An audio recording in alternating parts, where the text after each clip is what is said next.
The discovery. The stellar cartography deck of the UES Hawking hummed with quiet energy as Commander Sarah Chen studied the anomalous readings for the third time. Most deep space anomalies turned out to be nothing more than sensor ghosts or natural phenomena, but this one was different. The structure's geometric precision was unmistakable against the backdrop of cosmic chaos. "Dr. Hassan, are you seeing these resonance patterns?" Sarah called out, her dark eyes fixed on the holographic display. The station's energy signature pulsed with an otherworldly rhythm that seemed almost deliberate. "Indeed, Commander." Farid Hassan, the ship's chief xenoarchaeologist, manipulated the display with practiced gestures. "Whatever this station is, it's been operating continuously for at least 12,000 years. The power source, it's like nothing in our database." The UES Hawking had been mapping the edges of human space when they detected the station. Initial scans suggested it was roughly the size of Earth's moon, yet it hadn't shown up on any previous surveys. It was as if the station had simply appeared out of nowhere.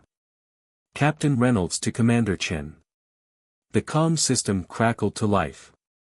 "Your preliminary report is rather interesting. Care to summarize for the rest of us non-scientists?" Sarah straightened, choosing her words carefully. "Captain, we're looking at what appears to be an artificial structure of non-human origin. Based on its composition and energy readings, it predates human civilization by several millennia. And sir, it's still active." There was a long pause before Reynolds responded. "Active? As in maintaining life support, running computational processes, and..."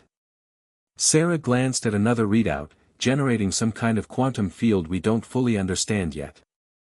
"Sir, request permission to lead an investigation team." "Granted." "But Chen. This is reconnaissance only. First sign of trouble, you pull out."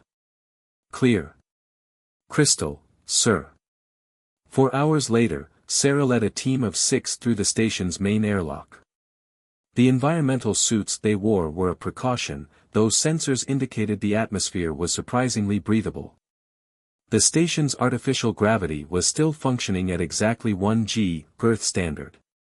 "This can't be a coincidence," muttered Dr. Hassan as he swept his scanner across the metallic walls. The material was unlike anything in their database, with properties that seemed to defy conventional physics. The corridors were vast, easily 20 meters high, with flowing architectural lines that reminded Sarah of Art Nouveau on Earth. But there was something else, something in the design that spoke of purpose beyond aesthetics. Every curve, every junction seemed to direct energy flow in specific patterns. "Commander," called out Lieutenant Park from the front of the group. "You need to see this." The corridor opened into a massive chamber that stretched beyond their light's reach. As they entered, surfaces began to illuminate in response to their presence. The light wasn't harsh or artificial, it seemed to emerge from the material itself, creating a soft, ambient glow that revealed what appeared to be a control center. "This is impossible," Dr. Hassan whispered, his scanner forgotten in his slack grip. "These systems, they're not just active, they're adaptive. They're responding to our presence." Sarah approached what appeared to be a central console. The surface was smooth, without any visible controls, but as she neared it, holographic displays sprang to life around her. The symbols were alien, yet somehow familiar, as if they spoke to something deeper than conscious thought. "Dr. Hassan, begin documentation." Lieutenant Park, set up a secure comm relay to the Hawking. "Something tells me we're going to be here a while." As her team went about their tasks, Sarah studied the displays. The station systems were gradually translating themselves into forms they could understand. It wasn't just translating language, it was adapting its entire interface paradigm to match human cognitive patterns. That's when she saw it. Hidden beneath layers of data about the station systems was a warning, repeated in what appeared to be multiple alien languages. As the translation matrix processed it, Sarah felt her blood run cold. Containment Facility Alpha. Priority, Maximum.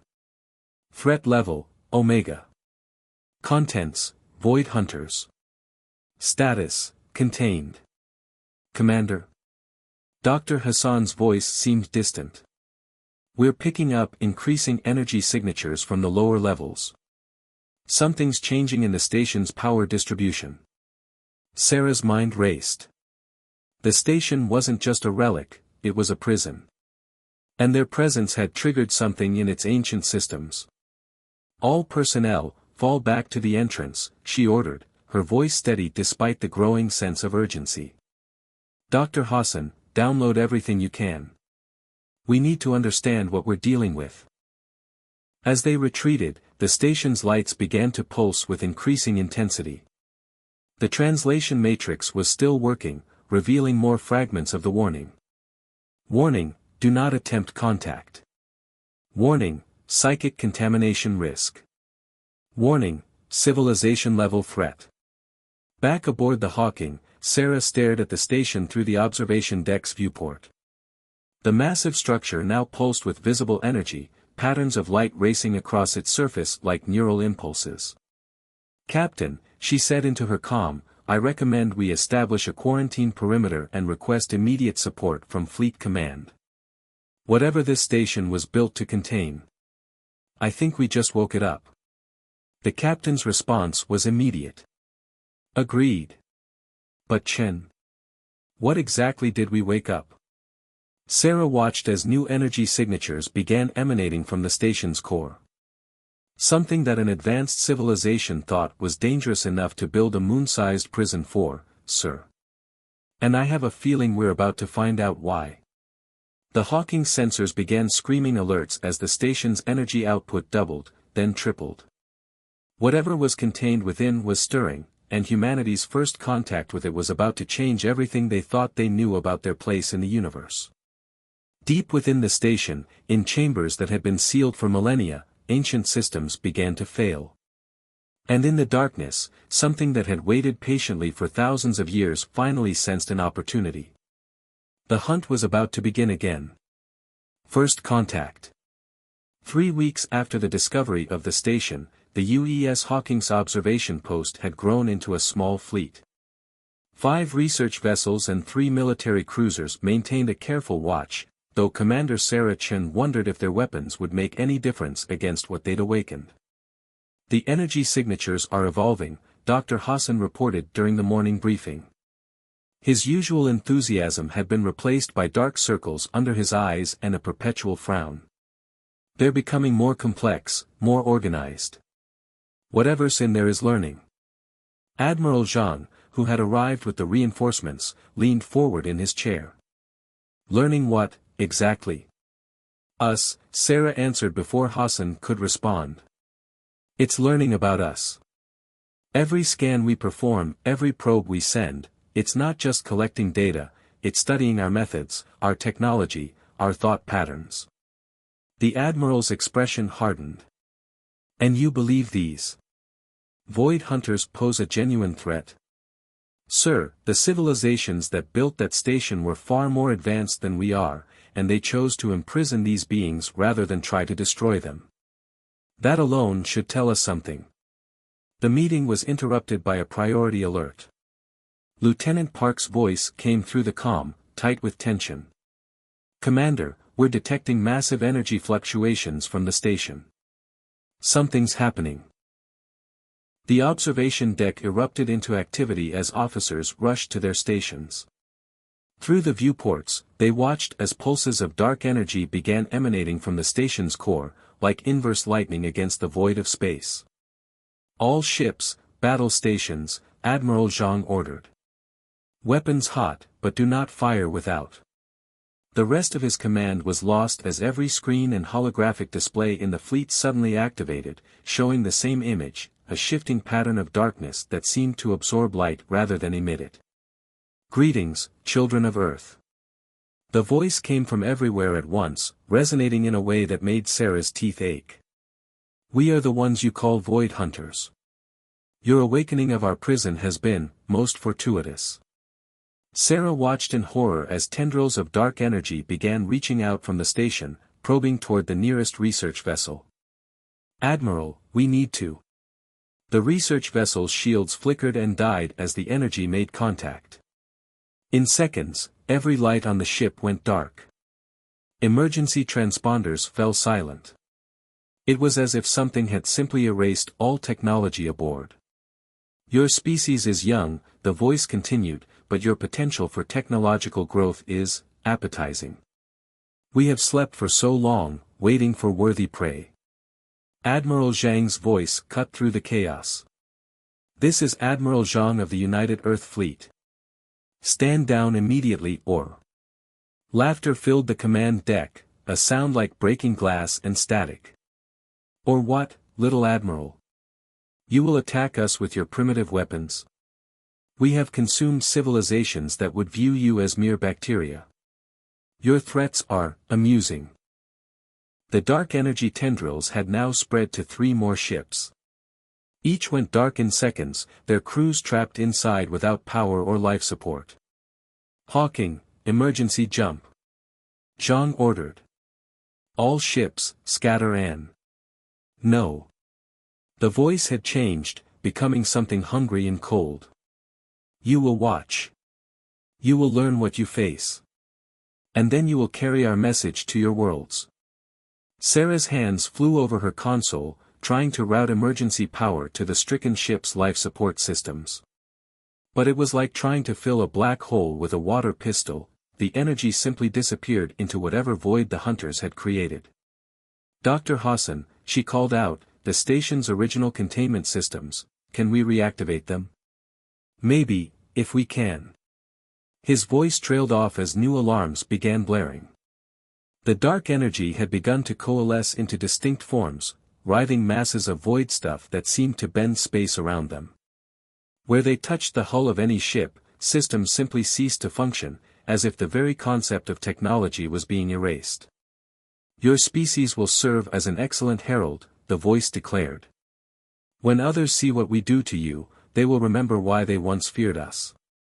The hunt begins anew.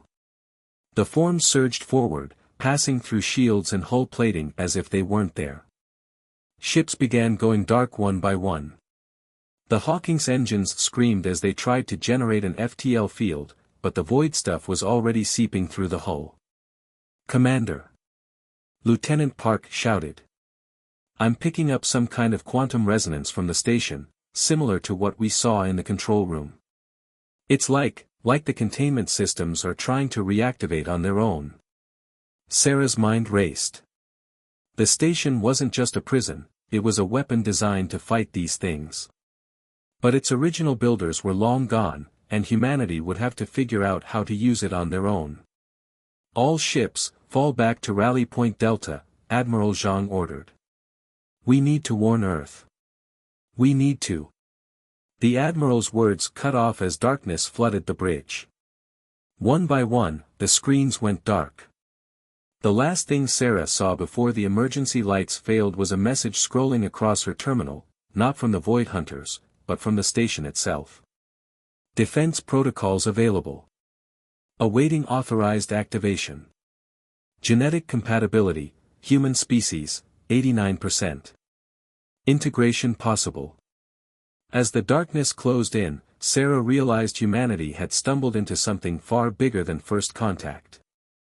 They had found themselves in the middle of an ancient war, inheritors of a battle they never knew existed. And somehow, they would have to succeed where a far more advanced civilization had failed. The hunt had begun, but so had humanity's fight for survival. And Sarah Chen had a feeling that the station's original builders had left them more than just a warning, they had left them a chance. In the darkness of the powerless bridge, she began to plan. The Void Hunters thought they had found easy prey, but they were about to learn what humanity did best, adapt, innovate, and refuse to go quietly into the night. The innovation. The emergency session of the United Earth Council stretched into its 14th hour. Holographic displays showed the spread of Void Hunter attacks across human space, 30 colonies gone dark, millions of lives at risk. Commander Sarah Chen stood before the assembled representatives, her voice hoarse but determined. The Hawking's data cores contained crucial information before we were attacked. The station wasn't just containing the Void Hunters, it was designed to fight them. And according to its systems, our species is genetically compatible with its defense protocols. Dr. Hassan stepped forward, his hands moving through the air as he manipulated the holographic display. The station's builders encoded their technology into quantum-level structures. They didn't just leave us weapons, they left us their knowledge. Knowledge we can't access, interrupted Counselor Matthews, her face lined with exhaustion. Our best scientists have been studying the data for weeks, and we're no closer to understanding it. Sarah allowed herself a small smile. That's where you're wrong, Counselor. Dr. Hassan, show them. The holographic display shifted, showing a laboratory deep within the Luna Research Complex. At its center stood what appeared to be a simple metal sphere, roughly the size of a basketball. But as they watched, waves of energy rippled across its surface, energy that looked remarkably similar to the Void Hunter's own manifestations. This is Project Resonance, Sarah explained. We've managed to replicate the station's basic containment field on a small scale. It's not just blocking the Void Hunter's energy, it's turning it back on itself. The council chamber erupted in murmurs of excitement and disbelief. Admiral Zhang, one of the few survivors from the first encounter, leaned forward. How long until we can deploy this technology? That's the problem, Dr. Hassan admitted. Scaling it up requires more power than our current systems can generate. We need to completely redesign our power distribution networks, and even then. We don't have time for a complete redesign, Sarah cut in. The Void Hunters are moving faster than we anticipated. They're not just consuming our technology, they're learning from it. Each attack makes them stronger. The main display switched to a tactical map. Red dots marked confirmed Void Hunter attacks, spreading like a cancer through human space. But there was a pattern to their movement, one that Sarah had noticed during countless sleepless nights studying the data. They're not just attacking randomly. They're systematically targeting our most advanced colonies first, consuming our best technology. At their current rate of advancement, they'll reach Earth in less than 2 months. The silence that followed was deafening.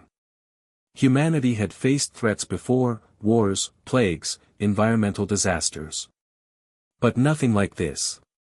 Nothing that could simply erase their technology, the very foundation of their civilization. There might be another way, a new voice called out.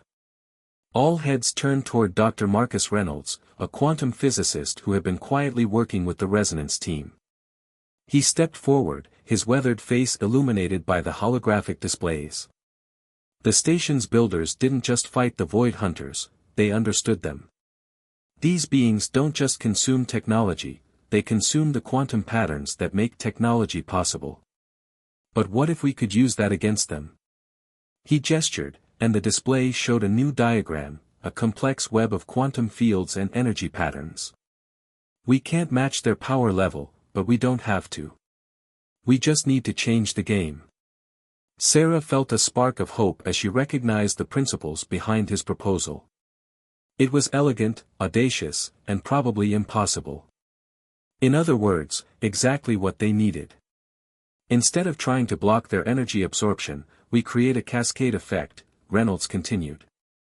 Every piece of technology they consume becomes part of a larger quantum matrix. The more they take, the stronger the matrix becomes, until they trap themselves, Sarah finished. We turn our entire technological infrastructure into one massive containment field. Precisely. Reynolds nodded. But it would require unprecedented coordination. Every ship, every station, every colony would need to be modified. And we'd only get one chance. If the matrix fails. If it fails, we lose everything anyway, Admiral Zhang stated flatly. Better to die fighting than waiting for the end. The council chamber erupted in debate, but Sarah barely heard it.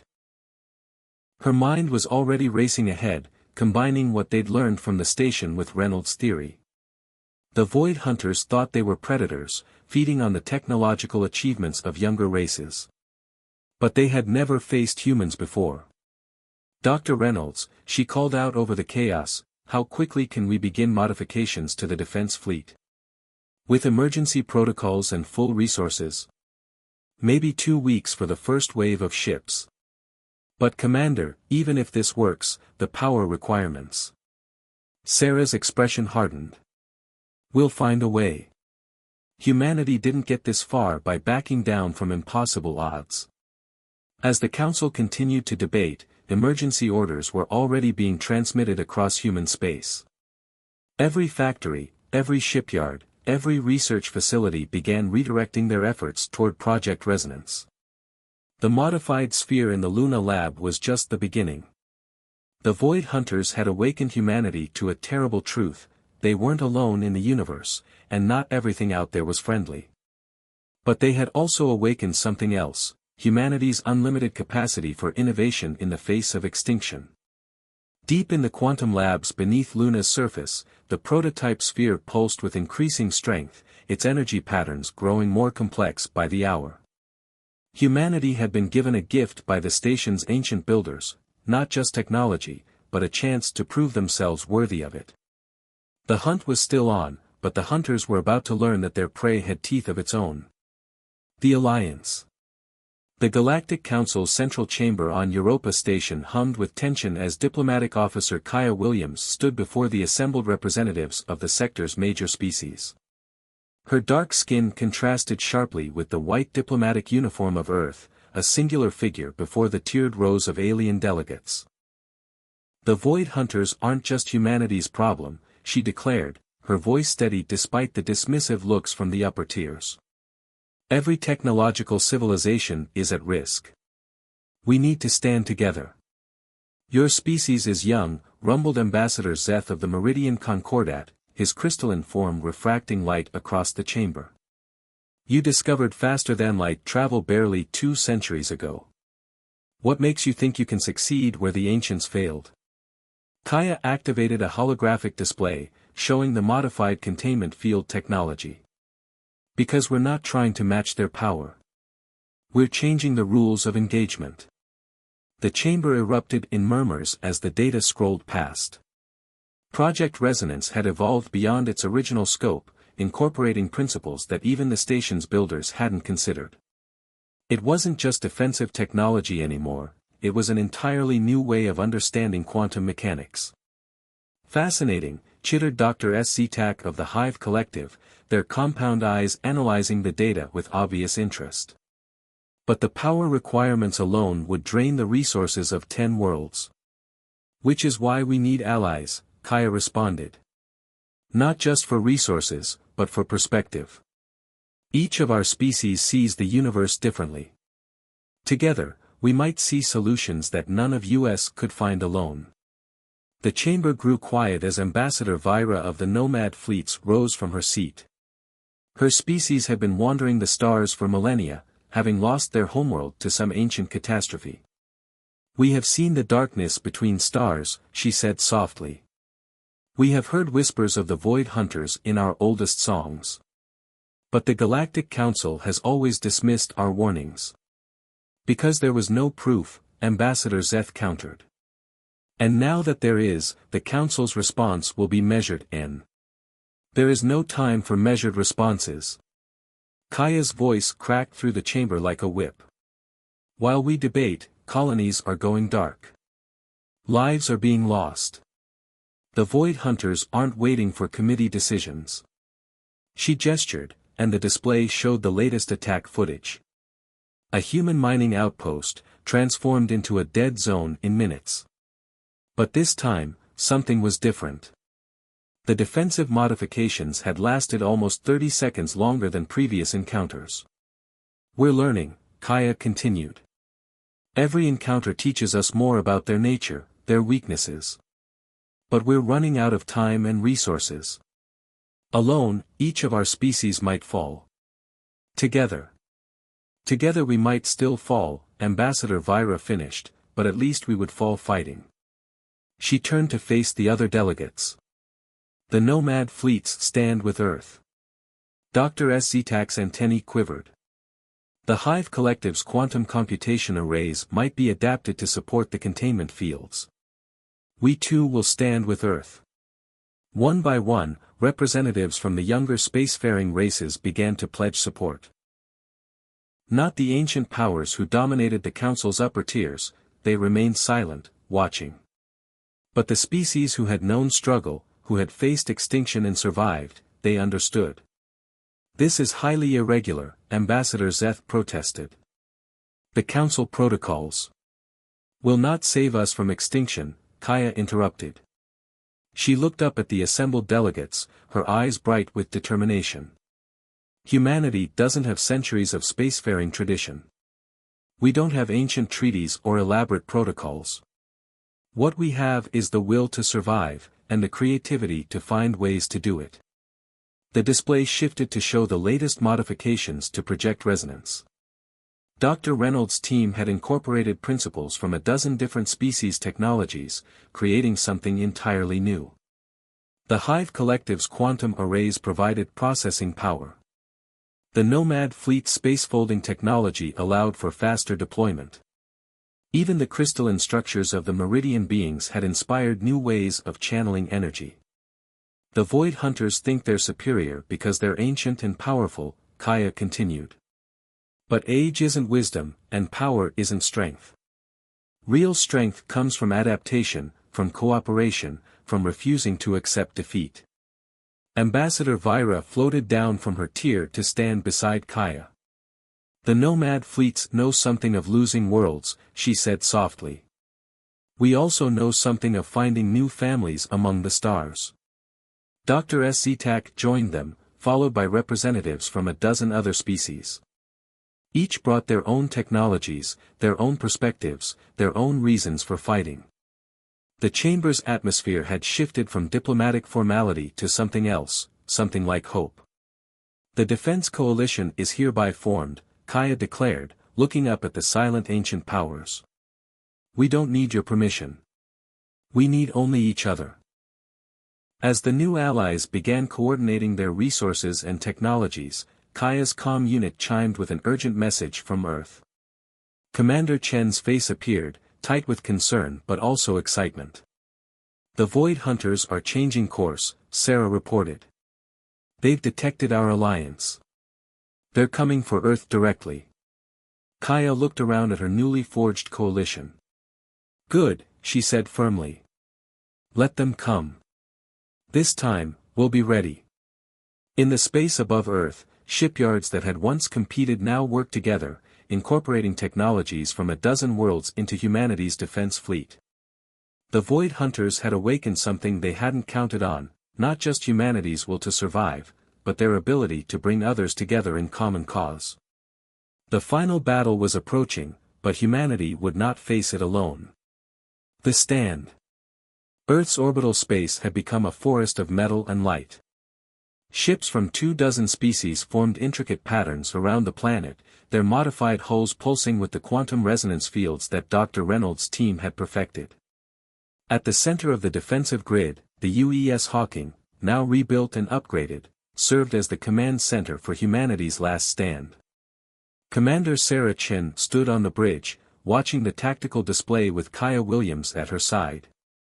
The Void Hunters will be here in less than an hour, she said quietly. Are the civilian evacuations complete? As complete as they're going to be, Kaya responded. The Nomad fleets have taken millions to their sanctuary worlds, but billions are still planetside. The shelters are hardened with our best technology, but against the Void Hunters. They're not just coming to feed anymore, Dr. Reynolds interrupted, his hologram flickering as he reported from the Lunar Control Center. Our last deep space probes show they're converging every available unit. They mean to end this. Sarah nodded grimly. The Void Hunters had recognized the threat that humanity and their allies posed. The ability to not just resist their energy-draining attacks, but potentially turn that power back against them, had transformed humanity from prey to threat. All ships, final status check, she broadcast across the coalition fleet. One by one, the responses came in, each ship's quantum matrix synchronized, each crew ready for what might be their last battle. The first sign of the Void Hunter's arrival was subtle, a darkening of the stars, as if something was absorbing the very light of space. Then the sensors began registering massive energy distortions as the Hunter fleet emerged from faster-than-light travel. "By the eternal void," breathed Ambassador Vira from her command ship. "There are thousands of them." The Void Hunters had evolved beyond their initial forms. They now possessed ships of their own, massive constructs of dark energy and consumed technology. Each vessel was unique, a twisted amalgamation of every civilization they had destroyed. "Greetings, children of Earth." The familiar voice echoed through every communication channel. "Your defiance has been entertaining. But now you will understand true power." The first wave of Hunter ships surged forward, dark energy tentacles reaching out to drain the life from humanity's defenses. But this time, something was different. "Resonance field holding," Dr. Reynolds reported excitedly. "The matrix is stable. Coalition ships, begin Phase 1. The defensive grid lit up as ships from every allied species activated their modified quantum fields.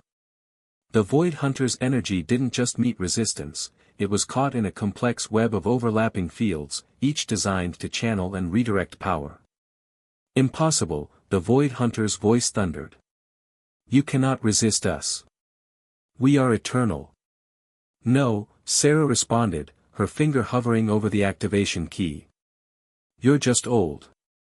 And it's time for something new." "Now, Dr. Reynolds." Across the defensive grid, thousands of ships simultaneously activated their secondary systems. The quantum matrix that had been absorbing the Void Hunter's attacks suddenly reversed polarity, creating a cascading reaction that rippled through space. The Void Hunter's ships began to distort as their own energy was turned back upon them. But they weren't finished. A massive surge of dark energy erupted from their fleet, threatening to overwhelm the defense grid. "We're losing containment in sectors 3 through 7, Dr. Reynolds warned. "The Matrix can't handle this much power. Reroute everything through the Hawking," Sarah ordered. "The station's original builders left us one last gift, and it's time to use it." Deep within the Hawking's rebuilt core, crystals from the Meridian Concordat began to sing. Hive collective quantum processors spun up to impossible speeds. Nomad fleet spacefolding technology bent reality itself. And at the center of it all, human ingenuity brought it together in ways the ancient builders had never imagined. "You think your primitive alliance can stand against us?" the Void Hunters raged. "We have devoured galaxies." "Maybe," Sarah answered as she initiated the final sequence. "But you've never faced humans before. We don't just fight, we adapt. We learn. We evolve. And most importantly, we don't fight alone." The Hawking's core erupted with blinding light as the combined power of 24 civilizations surged through the quantum matrix. The defensive grid transformed into a vast energy net, trapping the Void Hunters in their own feeding patterns. "Coalition ships, full power," Sarah commanded. "Push them back into the containment field." Ship after ship poured their energy into the matrix, creating a force that even the Void Hunters couldn't resist. Their dark energy began to collapse in upon itself, drawn into a quantum singularity of humanity's making. "This is not possible," the Void Hunter's voice wavered for the first time. "We are superior, we are eternal." "No," Sarah responded as she watched their fleet begin to implode. "You're just another challenge to overcome. And that's what humanity does best." The final surge of power lit up Earth's orbital space like a new sun. When the light faded, the Void Hunter fleet was gone, trapped in a quantum prison of their own energy, bound by the combined will and technology of 24 young species. Hours later, Sarah stood in the Hawking's observation deck with Kaya and representatives from their coalition. Earth shone below them, still bright, still alive. "The containment field is stable," Dr. Reynolds reported. "The station's original builders would be proud. We've not only recreated their work, we've improved upon it. And in doing so, we've proven something greater, Kaya added. That strength isn't about age or power. It's about the ability to grow, to change, and to stand together. Sarah watched as ships from their allied species began the work of strengthening the quantum prison, ensuring the Void Hunters would never threaten another civilization. Humanity had faced extinction and emerged stronger, not just through technology or force, but through their ability to unite others in a common cause. The Void Hunters thought they were superior because they were ancient and powerful, she said softly. But they never understood that real power isn't about what you can take. It's about what you can build together. As the Earth turned below them, ships from 24 species worked side by side, their different technologies and cultures blending into something new.